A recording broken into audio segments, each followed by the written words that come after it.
Welcome to சிந்து சமையல்.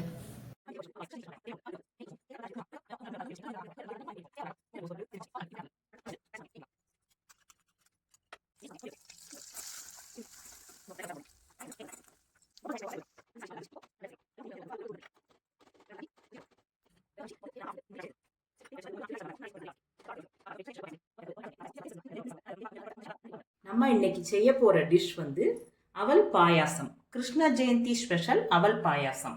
அதுக்கு தேவையான பொருட்கள்: அவல் 1 கப்பு, நெய் 1 ஸ்பூன், தேங்காய் பல்லு பல்லா நறுக்கியது கொஞ்சமா, 1 கப் வெல்லம், அதுவும் மண்டை வெல்லம், உருண்டை வெல்லம் இருக்கும்ல, அதை நான் துருவி எடுத்து வச்சிருக்கேன். இதில் கல் மண் இல்லாதனால நான் அப்படியே தான் போட போகிறேன். உங்கள் வெல்லத்தில் கொஞ்சம் கல் மண்ணெல்லாம் இருந்ததுன்னா நீங்கள் கொஞ்சமாக தண்ணி ஊற்றி வடிகட்டி வச்சுக்கோங்க. தேங்காய் பால் 1 1/2 கப், முந்திரி பருப்பு ஒரு 10 பருப்பு, 10 கிஸ்மிஸ் பழம் வச்சுருக்கேன், பால் 1/2 லிட்டர். இதுதான் தேவையான பொருட்கள். அடுப்பை ஆன் பண்ணிவிட்டு கடாய் சூடானோடனே நெய் ஊற்றிடலாம்.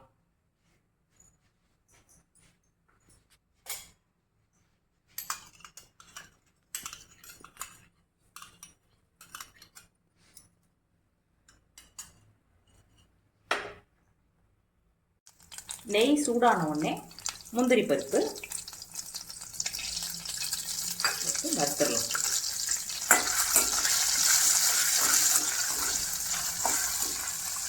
கிஸ்மிஸ் பழம்,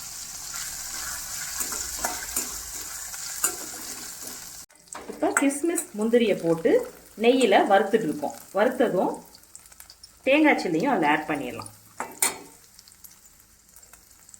ஆட் பண்ணி லைட்டாக வறுத்துக்கலாம்.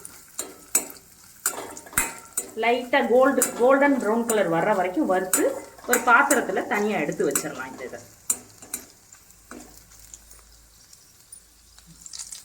முந்திரி திராட்சைலாம் எடுத்ததில் போக மிச்சம் இருக்க நெய்யில் நம்ம இந்த அவலை கொட்டிடுறோம். அவலை கொட்டி சிம்மில் வச்சு லைட்டாக வறுத்துக்கிறோம். ரொம்ப வறுக்க வேண்டாம். ஒரு நிமிஷம், கலர் சேஞ்ச் ஆகிடக்கூடாது. 1 நிமிஷம் வறுத்தா போதும்.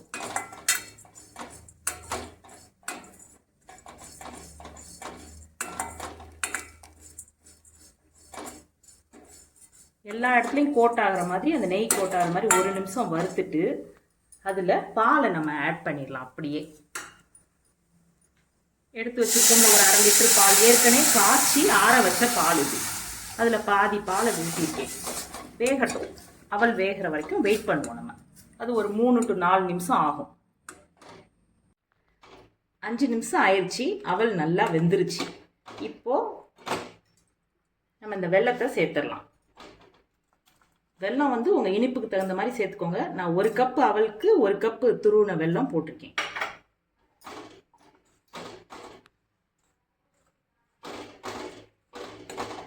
வெல்லம் நல்லா கரைஞ்சி கொதிச்சு வரட்டும்.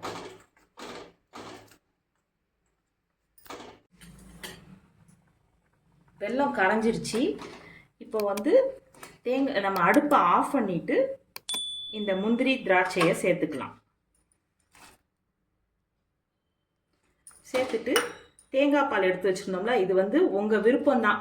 இதுவே நல்லா டேஸ்ட்டாக இருக்கும். இந்த அவல் பாயாசம் இன்னும் நல்லா டேஸ்ட்டை கூட்டணுங்கிறதுக்காக நான் அந்த தேங்காய் பால் சேர்த்துருக்கேன். அடுப்பை ஆஃப் பண்ண பிறகு இதெல்லாம் சேர்த்துக்கோங்க. அவல் பாயாசம் ரெடி. கிருஷ்ண ஜெயந்தி ஸ்பெஷல் அவல் பாயாசம் ரெடி. அவல் பாயாசத்தை ஒரு பவுலில் ட்ரான்ஸ்ஃபர் பண்ணிட்டேன். இந்த அவல் பாயாசம் ஈஸியாக ஒரு 10 நிமிஷத்தில் செஞ்சிடலாம். சின்ன பிள்ளைங்கள்லேருந்து பெரியவங்க வரைக்கும் விரும்பி சாப்பிடுவாங்க.